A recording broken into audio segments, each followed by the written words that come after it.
planetary relationships.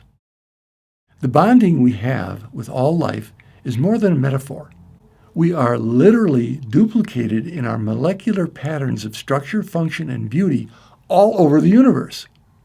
As pointed out in our class text, Spontaneous Evolution, science has even found mathematical formulas for how this is true.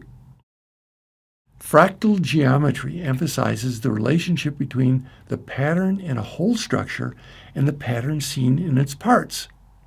Because fractal geometry is truly the design principle of nature, the biosphere inherently reveals nested, self-similar patterns at every level of its organization.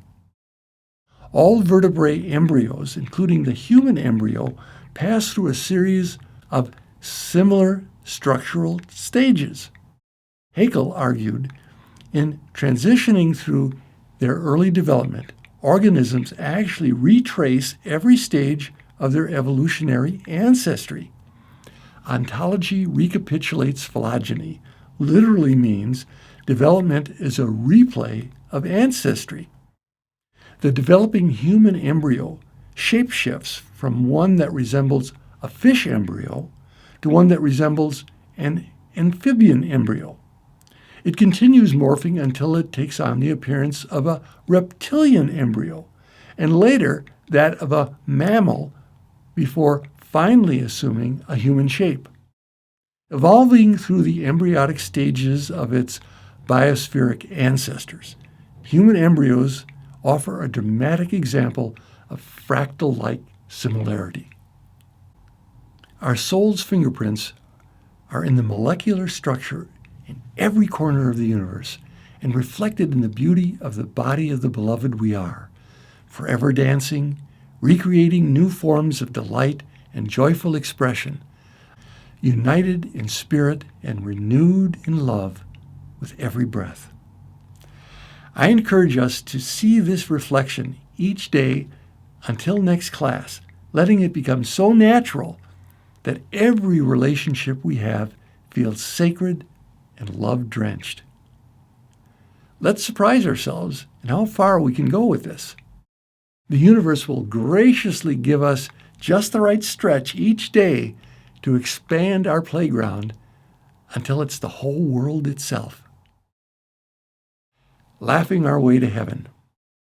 The Book of Joy helps us keep our journey lighthearted, as exemplified by the relationship between the Dalai Lama and Desmond Tutu.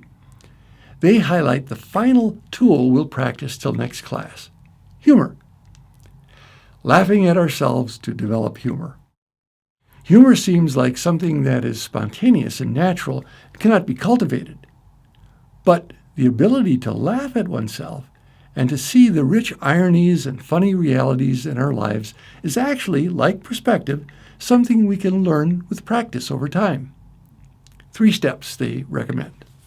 First, think of one of your limitations, human faults or foibles. Think of something about yourself that is actually quite funny when you can have some perspective. The Dalai Lama can laugh at his limited English. The Archbishop can laugh at his big nose. What can you laugh at about yourself? When you can laugh at yourself, you will let others feel closer to you and inspire them to accept their own limitations, faults, and foibles.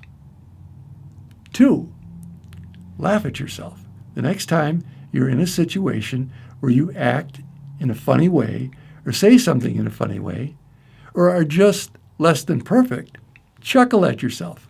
Make a joke of it. Humor is one of the best ways to end conflict, especially when you're able to make fun of yourself or admit that you are overreacting or being silly. 3, laugh at life. The next time you are delayed or something does not go your way, try being amused by the situation rather than getting angry or outraged. You will notice how your amusement puts others at ease and can smooth the situation.